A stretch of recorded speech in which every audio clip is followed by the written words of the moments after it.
శ్రీరామనవమి అంటే ఆ లోపల సంతుష్టుడై పరిసర ప్రభావము విషయ ప్రభావం లేనివాడు కదా రామతత్వం. కాబట్టి ఇది మనసుకు చెబుతున్నారు, దాన్ని రాముడు అనుకో, తప్పు లేదు. మనసు ఎట్లా ఉంటే రాముడు అవుతుందో చూడు, కానీ రాముడిని విడగొట్టి మనసుతో కనుక్కునే ప్రయత్నం చేయకు. మనసులో ఏముంటే అది రాముడు అవుతుందో చూడు. మనసుని రాముడు చేయటం కాదు, ఏం పోతే రాముడు అవుతుందో చూడు. ఏం వస్తే రాముడు వస్తుందో కాదు, ఏది వస్తే ఏది పోతే రాముడు.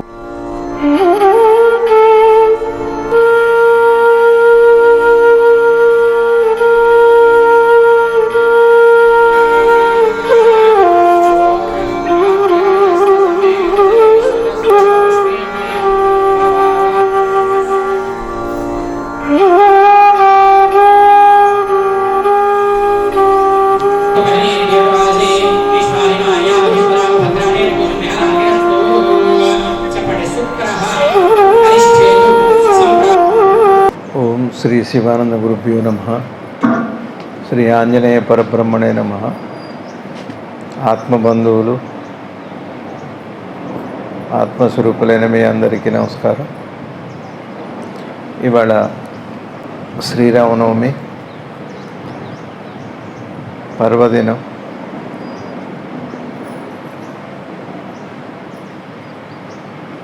మనందరికీ కూడా పురాణాలు, అట్లనే భగవంతుని యందు, అట్లనే సుఖము, శాంతి, పవిత్రత, వీటి యందు అందరి మనసు వెళుతూనే ఉంటుంది. కాబట్టి మనందరం కోరుకుంటున్నాం, కాబట్టి అందుకే రామరాజ్యం రావాలి అనుకుంటున్నాం. అందరికీ సుఖశాంతులు ఉండాలి కాబట్టి రామరాజ్యం రావాలి అంటే, రామరాజ్యం ఎక్కడి నుంచి వస్తుంది? రాములు వారే వచ్చి పాలన చేస్తారా? మరి మళ్ళా ఆ కృతయుగం నాటి మళ్ళీ అయోధ్య వస్తుందా? అది కాదు. రామరాజ్యం రావటం అంటే ఆత్మారాముడు అంటాం కదా, అన్నం తిన్న తర్వాత ఆత్మారాముడు చల్లబడ్డాడు అంటాం. అంటే మన మామూలు మాటల్లోనే అన్నం కడుపు నిండా తిన్నాక ఆత్మరాముడు చల్లబడ్డాడంటేనే నేనే రాముని అని చెప్పకుండానే చెబుతున్నాం. తెలియకుండా చెప్పినా గుర్తుపట్టడం తప్పు కాదు కదా. అబ్బా, ఆత్మారాముడు చల్లబడ్డాడు అంటారు, వింటాము మనం ఈ మాట. ఆత్మారాముడు చల్లబడ్డాడు అంటారు. ఎవరు ఆత్మారాముడు? ఎవరు ఆకలి తీరితే, ఎవరి మనసు తృప్తి పడితే దాన్ని ఆత్మారాముడు అని అంటారు. ఆత్మే రాముడు అంటే అర్థం ఏమిటి అంటే, మనకేమో ఆత్మదర్శనం కాలేదు, నాకు ఆత్మదర్శనం కాలేదు అంటాం. నాకు ఆత్మదర్శనం కాలేదు అంటాం. మరి నాకు నా ఆత్మారాముడు చల్లబడ్డాడని చూడకుండా ఎట్లా చెప్పారు? తెలిసి చెప్పారా, తెలియకుండా చెప్పారా? ఆత్మారాముడు సంతుష్టుడయ్యాడు, నా ఆత్మారాముడు చల్లబడ్డాడు అని అంటున్నారు కదా. చూసా, చూడకుండా చెబుతున్నారా? తెలిసా, తెలియకుండానా? తెలుసుకోకుండానా? తెలిస్తేనే చెబుతారు. అంటే ఆత్మారాముడిని అనుభవిస్తున్నారు. అంటే మరి ఆత్మ అక్కడ రాముడు ఎలా అయ్యాడు అంటే, మన మనసులో ఒక ఆనంద స్థితి కలుగుతుంది. కోరిక తేలిన తర్వాత ఓ సంతోషం వస్తుంది. ఆ స్థితిని చూసి దాన్నే రాముడు అంటున్నాం. అది మనసు. రాముడు ఎవరంటే, మన మనసులో ఎప్పుడూ సంతోషం, తాత్కాలికమైన సంతోషం, ఆనందమైతే శాశ్వతమైన, తాత్కాలికమా శాశ్వతమా అన్న విషయాన్ని వదిలిపెట్టి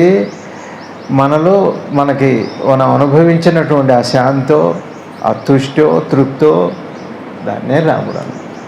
కాబట్టి వాళ్ళందరూ రామరాజ్యం కోరుకోవాలని అంటున్నారు, రామరాజ్యం రావాలని అంటున్నారంటే అర్థం ఏమిటి అంటే, అందరి మనసు అట్లా ప్రశాంతంగా, ఆనందంగా, సుఖ సంతోషాలతో ఉండాలి. దాన్ని చూడాలనే ప్రతి వాళ్ళు తపన. అయితే ఏంటంటే, ఒకరికి మంచి చేసి సంతోషం వస్తే ఆ సంతోషాన్ని చూస్తారు. ఒకడు చెడు చేసి చెడు చేసేవాడికి కూడా సంతోషమే కలగాలి, లేకపోతే వాడు చెడు చేయడు. మంచి చేస్తే వచ్చే సంతోషానికి మంచి చేస్తాం మనం, చెడు చేయడం వల్ల వచ్చే సంతోషానికి చెడు చేస్తారు. మొత్తానికి మంచి నుంచి చెడు నుంచి సంతోషమే వస్తుంది కాదా? కాదండి. అయితే మరి మంచి నుంచి చేసే సంతోషమేమో అందరికీ అవుతుంది, చెడు నుంచి వచ్చిన సంతోషం వ్యక్తిగతం అవుతుంది. అది సమాజానికి కీడు చేస్తుంది. చెడు నుంచి వచ్చే సంతోషం ఏమవుతుందంటే తనకి ఇతరులకు కూడా కీడు చేస్తుంది. మంచి చేయటం వల్ల వచ్చే సంతోషం తనకి ఇతరులకు కూడా మేలు చేస్తుంది. దాన్ని రామరాజ్యం అన్నారు. రామరాజ్యము అంటే అది తనకి ఇతరులకి ఒకే సమయంలో ఏది హితవో, ఏది ఆనందదాయకమో అలా జరిగే పనులు జరిగితే, అట్లాంటి మనసుకి ఆ పవిత్రత ఏర్పడితే ఆ పవిత్రతకి రాముడని పేరు, దానికే రామరాజ్యం అని పేరు. రామరాజ్యం ఎక్కడో ఉండదు, మన మనసులోనే ఉంటుంది. ఇన్ని మనసులు ఉన్నాయంటే ఒకటే మనసు ఉంది. ఏమో రాయి వాళ్ళ మనసులు పోకడ బాగలేదు అంటారు, అదే మనుషులు పోకడ అంటారు.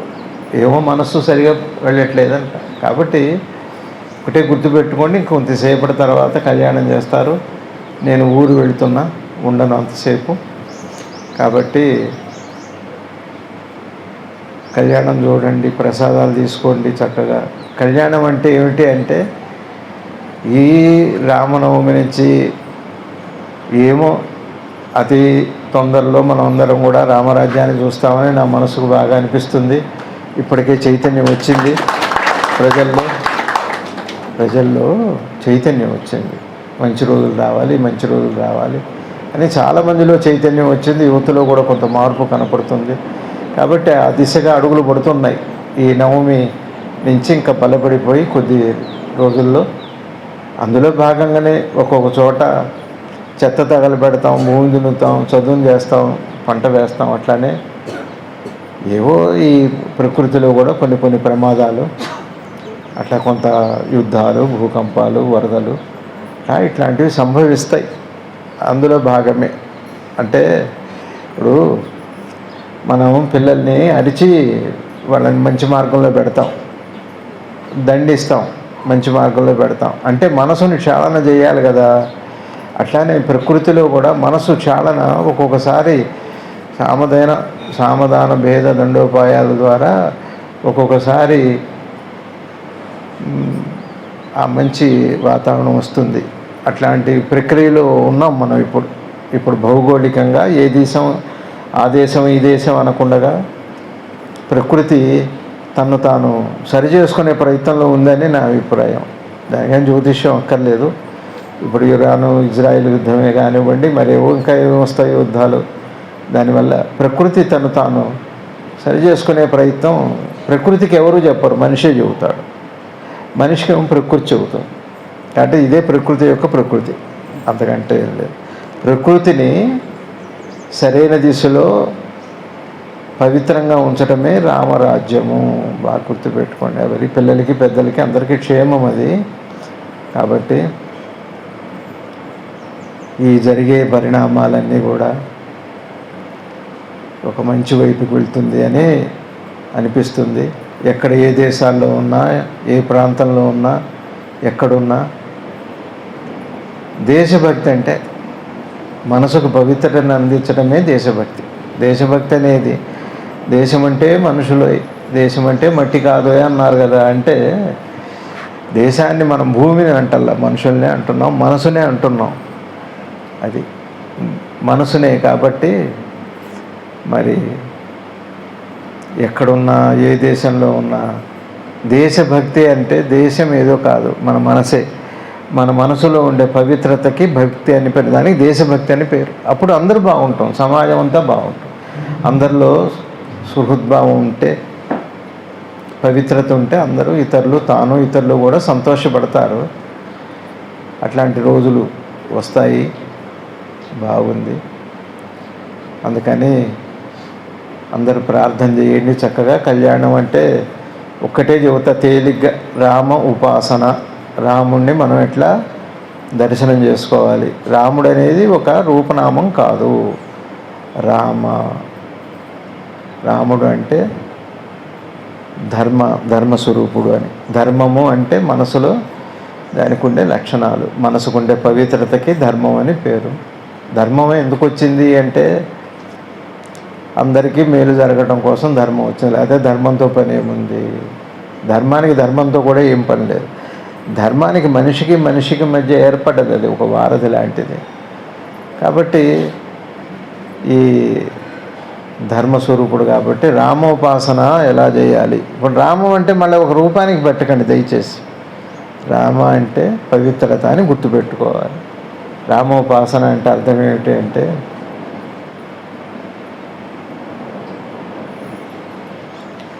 ఈ ప్రపంచంలో పుట్టాం, పెరుగుతున్నాం, మళ్ళా వెళ్ళిపోతాం ఏదో ఒక రోజు. మంచిదే, అది తప్పనిసరి, దాన్ని ఏమి కాదంటానికి లేదు, నువ్వు అవునని అంగీకరించడానికి ఏమీ లేదు. అదే అట్లా జరుగుతూనే ఉంది అనాదిగా. రాములు వారు కూడా శరీరం అలా వదిలిపెట్టి వెళ్ళిపోయారు భౌతికంగా. కానీ వారిని ఇంకా తలుచుకుంటున్నామంటే ఆ తత్వాన్ని కదా ఆరాధిస్తున్నాం.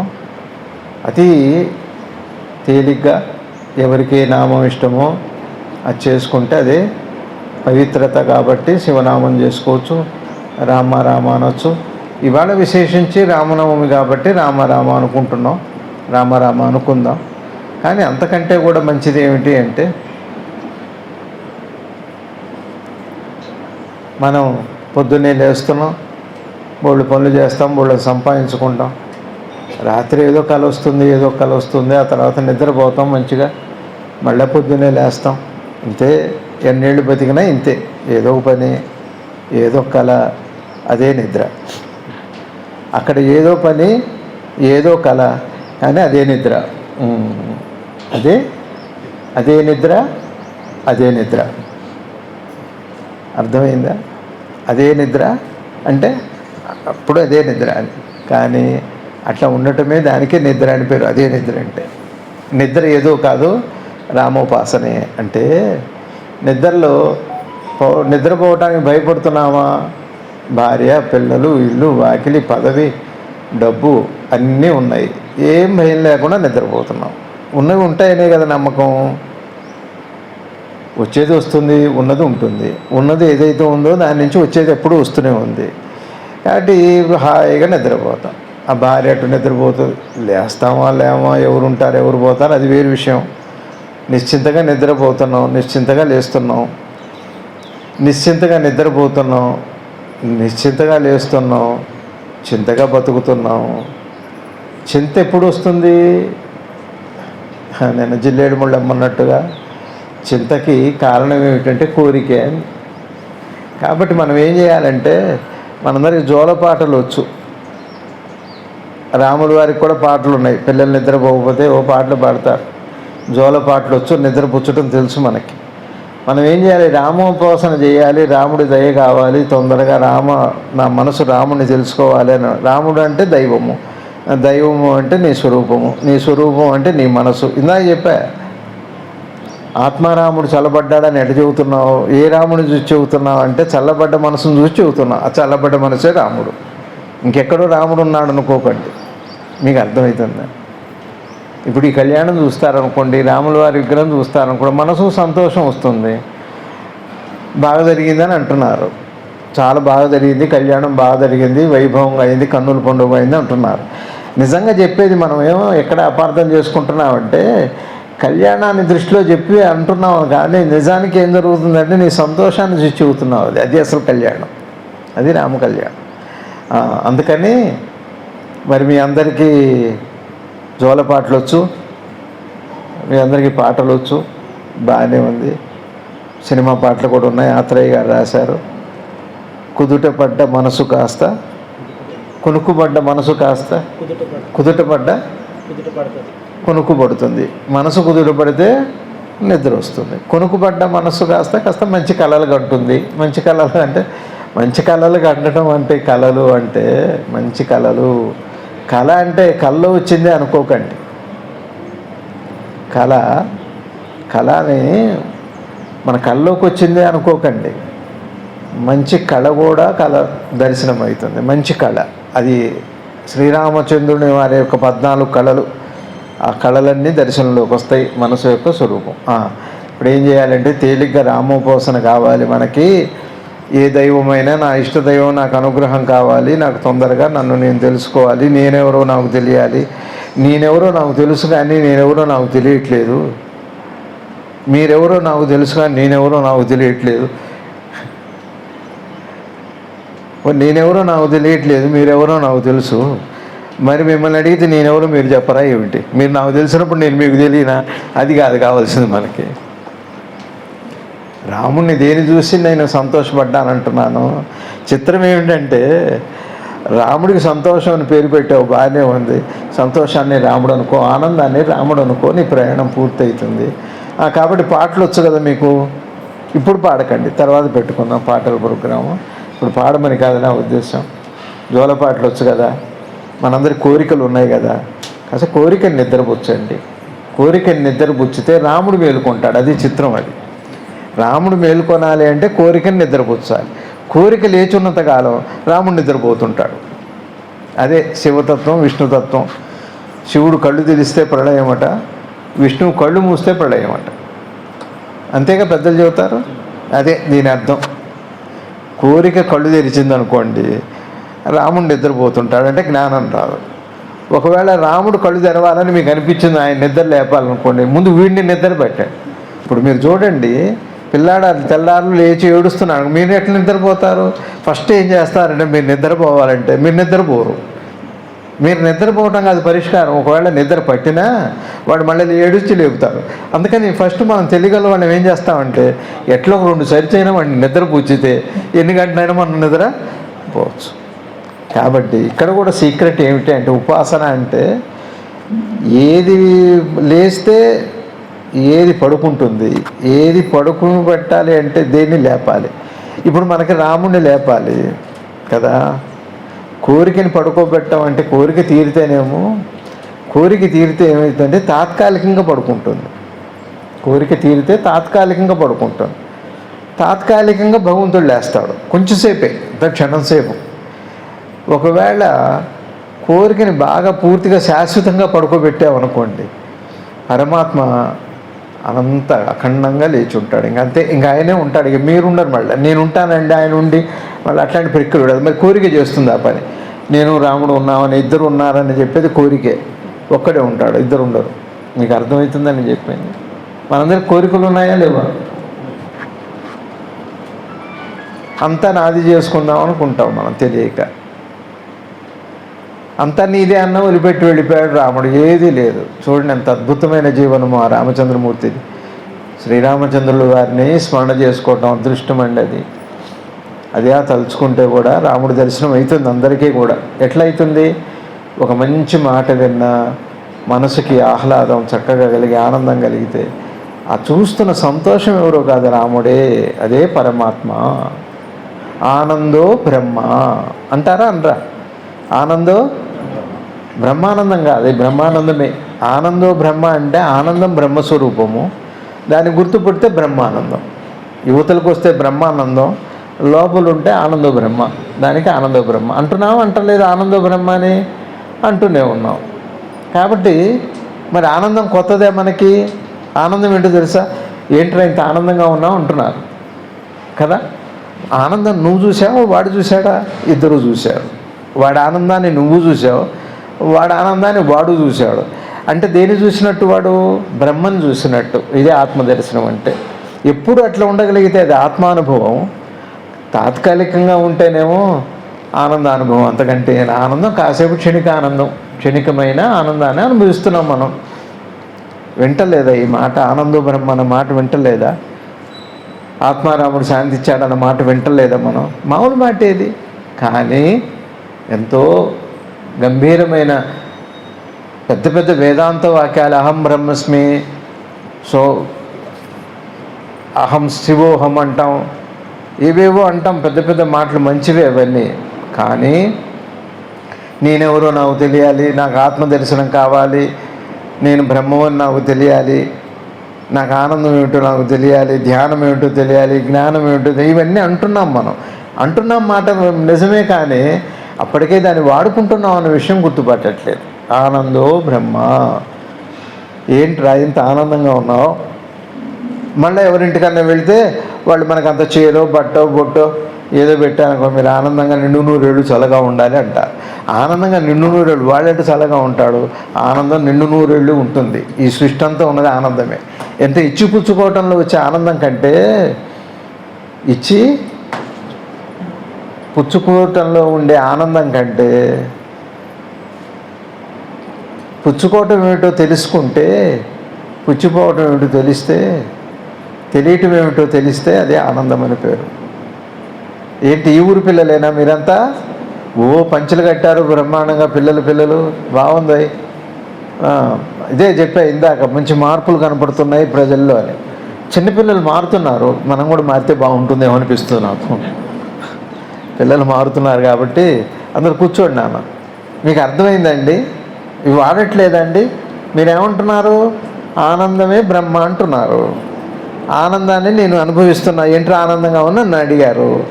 ఆనందమే బ్రహ్మ అన్నారు. నా ఆనందాన్ని నేను చూశాను, నేను అనుభవించాను. చూడటం కూడా కాదు, నేనే ఆనందం అయిపోయాను. నేను అంటే నేను దేన్ని అనుభవించాను? బ్రహ్మను అనుభవించా కదండి.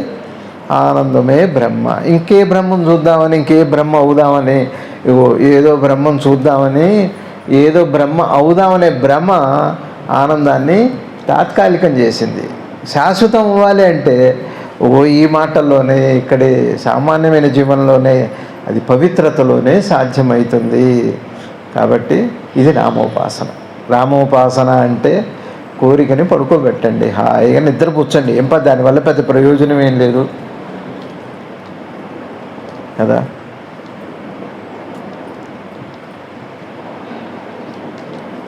నా చిన్నప్పుడు పెద్దవాళ్ళు లేచుంటే భయం. ఏదో అరుస్తారు, కొడతారేమో, ప్రశ్నలు అడుగుతారు, లెక్కలు అడుగుతారు, సోషల్ అడుగుతారు, ఇంగ్లీష్ అడుగుతారు. మా తాతగారనే ఒక భయం. మధ్య తొందరగా పడుకుంటే బాగుండే. మనం పడుకుంటే వాళ్ళు లేపుతారు, వాళ్ళు పడుకున్నారు కూడా మనం లేచుంటాం. మా తాతయ్య లేచుంటే లెక్కలు చెప్పమనేవాడు. రాత్రి కూడా పడుకోబెట్టుకునేవాడు పక్కన మంచం మీద. చెప్పు 12, 13, 20 లెక్కలు చెప్పాలి. కింద నుంచి పైకి చెప్పాలి, పైనుంచి కిందకి చెప్పాలి. నిద్ర నటించినా సరేరా జల్లి అమ్మలే అని చెప్పేవాడు. చెప్పు, ఇప్పుడు చెప్పు ఎక్కాలి. అప్పుడు ఏమనుకుంటాను చెప్పండి, మనకు మొదట వచ్చేది ఏమిటి అంటే మనం నిద్రపోవటం కాదు. తాతయ్యకి తొందరగా నిద్రపడితే బాగుండాలి. మన ఇళ్లలో కూడా దమ్మ నిద్రపోతే అల్లరి చేయొచ్చు, నాన్న నిద్రపోతే మన ఇష్టం వచ్చి చేయొచ్చు. కాబట్టి ఇక్కడ మన మనసు నిద్రపోతే మనసు నిద్రపోవక్కర్లా, కోరిక నిద్రపోతే వెంటనే రాముడు లేస్తాడు. అయ్యో ఏంటి బాగుంది ఇదేదో అని. రాముడికేమో అల్లరి కోరిక తగ్గాలి, కోరికేమో రాముడు తగ్గాలి. కోరిక ఉన్నంతకాలం రాముడు మనకి కనపడ్డండి. రాముడు కనపడ్డాడంటే ఇక మీ జన్మలో కోరిక రాదు. అంతే, అది అద్భుతమైన స్థితి, అది చిన్నదే. కాబట్టి మనందరం కూడా పరమాత్మను దర్శిస్తూనే ఉన్నాం. ఆ పిల్లలు ఉన్నారు, వాళ్ళు కావాల్సిన పంచె కట్టుకున్నారు, చొక్కా కొత్త బట్టలు వేసుకున్నారు. వాళ్ళకి సంతోషమా కాదా? ఇప్పుడు ఆ పిల్లలు ఎట్టున్నారు? వాళ్ళు ఆనందంగా ఉన్నారు. ఆనందం సహజమా? మరి దాన్ని అనుభవించలేదా? మరి ఇప్పుడు వాళ్ళకి ఆత్మానుభవం ఉందా లేదా? వాడికి ఇంక ప్రత్యేకం ఏమి సాధన చేయాలి అట? సహజంగా ఆనందంగా, ఏ ఆనందం సహజంగా ఉందో, ఏ సహజమైన ఆనందం ఉందో అదే రామ నవమి. ఎప్పుడు ఇట్లానే ఉండాలి అని మీ అందరికీ శ్రీరామనవమి సందర్భంగా అట్లాంటి పవిత్రమైన బలాన్ని, కోరికని అర్థం చేసుకొని ఆ కోరికని నిద్రపుచ్చే శక్తి మనకి ఆ పరమాత్మ మనకి ఇవ్వాలని, పరమాత్మ స్వరూపులు రామస్వరూపులని మీ అందరికీ నమస్కరిస్తూ, అట్లా ఉండాలని చెప్పాలని, హితవు చెప్పాలని. ఇంకా అన్నీ వస్తాయండి, కోరికలు అన్నీ వస్తాయి, కోరికలు అన్నీ వస్తాయి. ఇప్పుడు ఏంటంటే గొలుసులో హుక్ ఒకటి ఉంటుంది, రెండింటిని కలిపే హుక్ ఒకటి ఉంటుంది, ముడి లాంటిది. అదేదో కాదు, నిన్ను ఈ ప్రపంచాన్ని ఎప్పుడు ముడివేసే బంధం ఆ హుక్కే. ఆ హుక్ ఒక్కటి తీయండి చాలు, పరమాత్మకి మీరు హక్కుదారులు అవుతారు.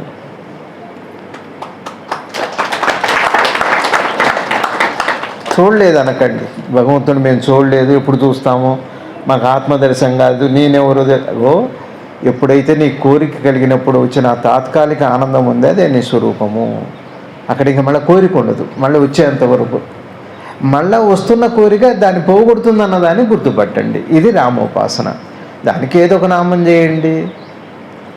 ఆనందానికి ఏం పేరు పెడతారు? ఏ దైవం పేరు పెడతారు? ఏ దైవం పేరు పెట్టుకున్నా సరిపోతుంది. సంతోషానికి సంతోషం ఒక్కటే, కారణాలు అనేకం. కారణాలు ఏవైతే సంతోషమే కదా కావాల్సింది. ఏమండి, మీకు నవ్వు రావాలంటే జోకు వేయాలంతే. ఏ జోక్ అనేది ఏముంది?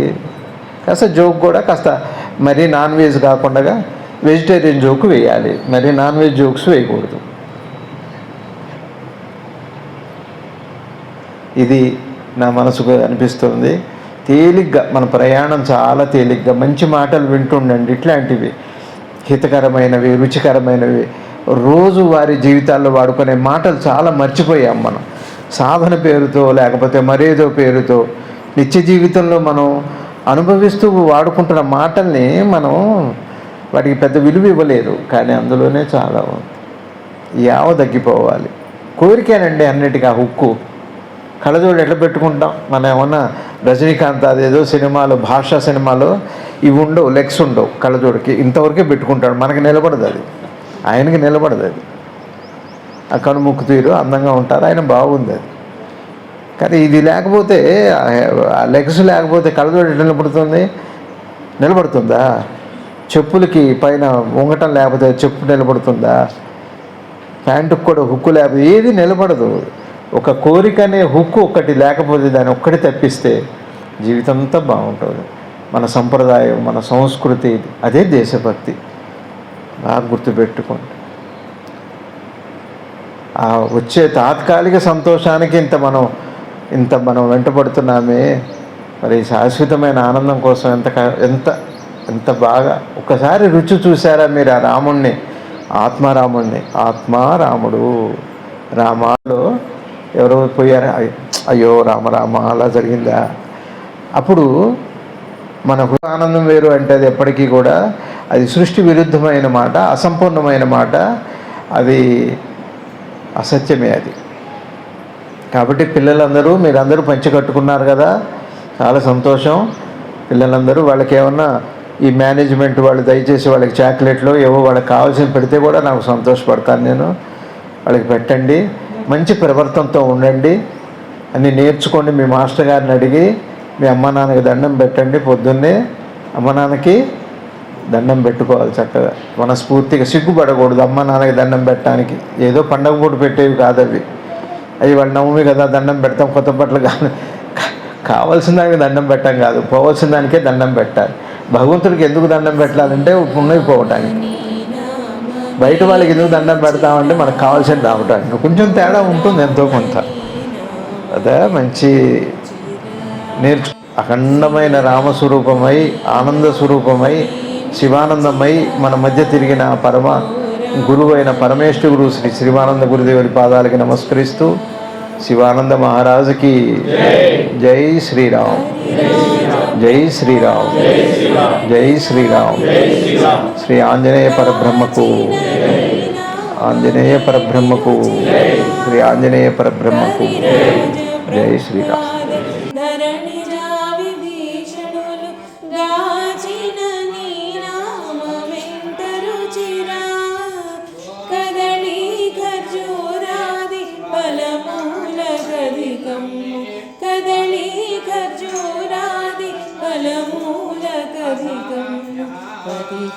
పావన నామమే రుచిరా, పవిత పావన నామమెంత రుచిరా. శ్రీరామని నామమే రుచిరా, ఓ రామని నామమెంత రుచిరా. అంజనాతనయ హృత్కంజగణమునందు రంజిల్లు నీ నామమే రుచిరా. అంజనాతనయ హృత్కంజగణమునందు రంజిల్లు నీ నామమింత రుచిరా.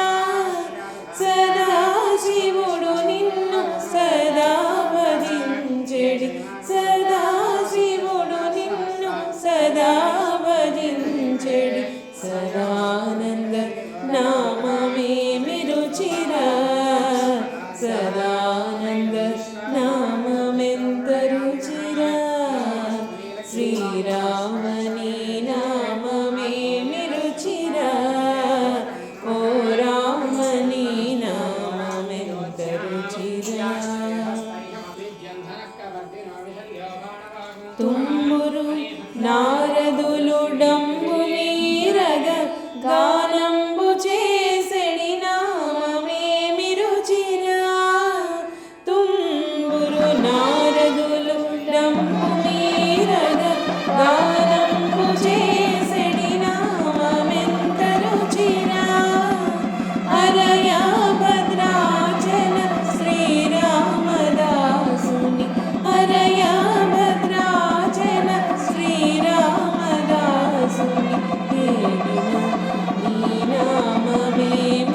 శ్రీరామని నామమే రుచిరా ఓ రామని నామమెంత రుచిరా ఎంత రుచిరా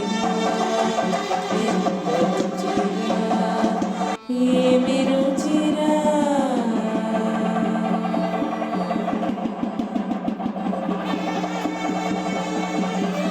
శ్రీరామని నామమే రుచిరా ఓ రామని నామమెంత రుచిరా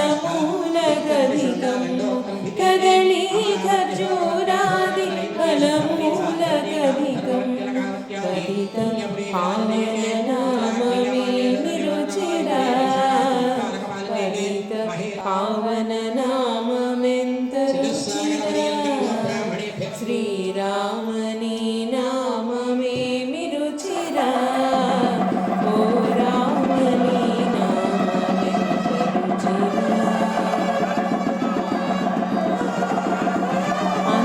అంజనాతనయ రుకంజగణమునందు రంజిల్లు నీ నామమే రుచిరా అంజనాతనయ రుకంజగణమునందు రంజిల్లు నీ నామమే రుచిరా సదాశివుడు నిన్ను సదా భజించెడి సదాశివుడు నిన్ను సదా భజించెడి సదానంద నామమే రుచిరా సదానంద నామమెంత రుచిరా శ్రీరామని నామమే రుచిరా ఓ రామని నామమెంత రుచిరా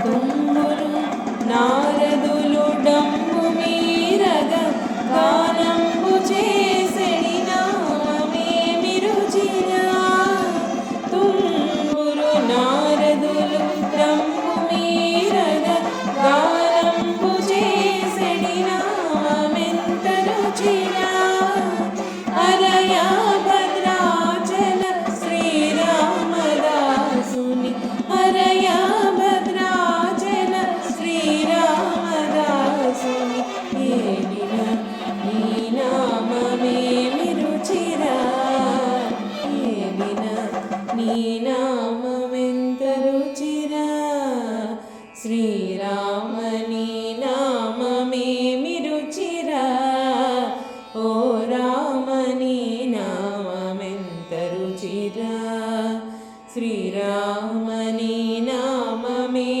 రుచిరా ఓ రామని నామమెంత రుచిరా ఎంత రుచిరా ఎంత రుచిరా ఏమి రుచిరా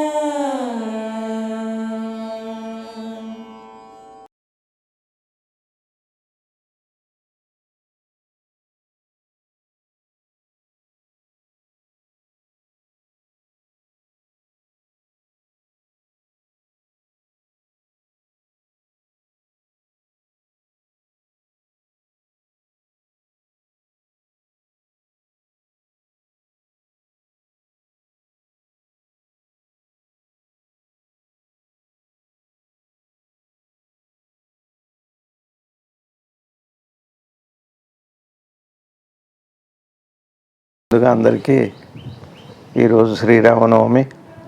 శ్రీరామ స్వరూపులైన మీ అందరికీ మనస్ఫూర్తిగా నమస్కరిస్తున్నాను. నేను అట్లానే ఆ రామ మనోవైభవం ఏదైతే ఉందో అది మనందరికీ పరమాత్మని దయతో, ఆ శివ మహాదేవుడి దయతో, గురువు అనుగ్రహంతో మనందరికీ సిద్ధించాలని ప్రార్థన చేస్తూ, అందరూ సుఖ సంతోషాలతో, సుఖము సంతోషం రెండు కూడా జ్ఞానం చేతనే వస్తుంది, అది మనకు అందాలని ప్రార్థన. గారు ఇదే శ్రీరామనవమి. శ్రీరామనవమి అంటే ఆ లోపల తుష్టుడై సంతుష్టుడై పరిసర ప్రభావము విషయ ప్రభావం లేనివాడు కదా రామతత్వం. కాబట్టి ఇది మనసుకు చెబుతున్నారు, దాన్ని రాముడు అనుకో, తప్పు లేదు. మనసు ఎట్లా ఉంటే రాముడు అవుతుందో చూడు, కానీ రాముని విడగొట్టి మనసుతో కనుక్కునే ప్రయత్నం చేయకు. మనసులో ఏముంటే అది రాముడు అవుతుందో చూడు. మనసుని రాముడు చేయటం కాదు, ఏం పోతే రాముడు అవుతుందో చూడు. ఏం వస్తే రాముడు వస్తుందో కాదు, ఏది వస్తే రాముడు, ఏది పోతే రాముడే. ఒక చోట వస్తే ఒకటి అవుతుంది, ఒక చోట ఒకటి పోతే ఒకటి అవుతుంది. అనారోగ్యం వస్తే ఆరోగ్యం పోతుంది, ఆరోగ్యం వస్తే అనారోగ్యం పోతుంది. కానీ ఈ రెండు వేరు వేరు కాదు. అదే స్పృహకి సంబంధించిన. నిద్రపోతున్నవాడు ఆరోగ్యవంతుడా అనారోగ్యవంతుడా, నీ ఆలోచన నిర్ణయిస్తుంది. వాడు ఎంత బాధపడుతున్నాడో, వాళ్ళు లేస్తే ఒళ్ళు నొప్పులని నువ్వు ఆలోచిస్తున్నావు, వాడు కాదు. పోనీ వాడు ఆరోగ్యం అనుకుంటున్నాడంటే అది నువ్వే అనుకుంటున్నావు. కాబట్టి ఇదంతా నీ ఆలోచన కల్పించింది ఈ ద్వంద్వాన్ని, ఈ వైవిధ్యాన్ని. మీకు అర్థమవుతుందా సీతారాం? నీకు అర్థమైందా? ఇది రామనవమి అని. రామనవమి అంటే కళ్యాణము అంటే మనసుకి ఇట్లాంటి కళ్యాణ గుణాలని మనసుకి అప్పచెప్పి ఉన్నవి అని చూడటం పేరే సీతారామ కళ్యాణము. అదే ఆయన రాముని పుట్టుక. కాబట్టి రాముణ్ణి ఒక వ్యక్తిని చేసి చూడొద్దు. నీ మనసులో ఏం పోతే రాముడు అవుతుందో, రాముడుగా ఉందో, రాముడు అవుతుందో కాదు, అయ్యే ఉంది, ఎలా ఉంటుందా రాముడు అనగానే మళ్ళా ఎన్నో వస్తాయి ఈ ఆలోచనలు. రాముడు అంటే మనసుకి మతం లేనట్లనే మతానికి మనసు కావాలి, మనసుకు మతం అక్కర్లేదు.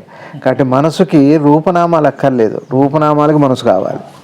రూపనామాలు ఈ ప్రపంచంలో కదిలి వెళ్ళాలంటే మనసు కావాలి. కానీ మనసుగా ఉండటానికి ఏ రూపనామాలు అక్కర్లేదు. నిద్రలో రూపనామాలతో ఉన్నాయి. ఏమండి నాకు రూపం తెలుసుంటేనే నాకు నిద్ర పడుతుంది ఎవరు అంటలేదే. నీ రూపనామాన్ని మర్చిపోయావు కాబట్టి నీకు నిద్ర పెట్టింది. అది సుషుప్తి యొక్క వైభవం, అది రాముని యొక్క వైభవం, అదే రామతత్వం. కాబట్టి ఏం పోతే మనసు రాముడవుతుందో ఆ రాముడు అవటాన్నే స్థితప్రజ్ఞత్వము. అప్పుడు సృష్టి అంతా నాదే.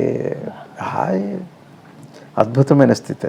అట్లాంటి వైభవాన్ని, చక్కటి సందేశాన్ని మన గురువుగారు మనకు అందించారు. గురువుగారి పాదాలకు ప్రణమిల్లుతూ భారత్ మాతాకు జై.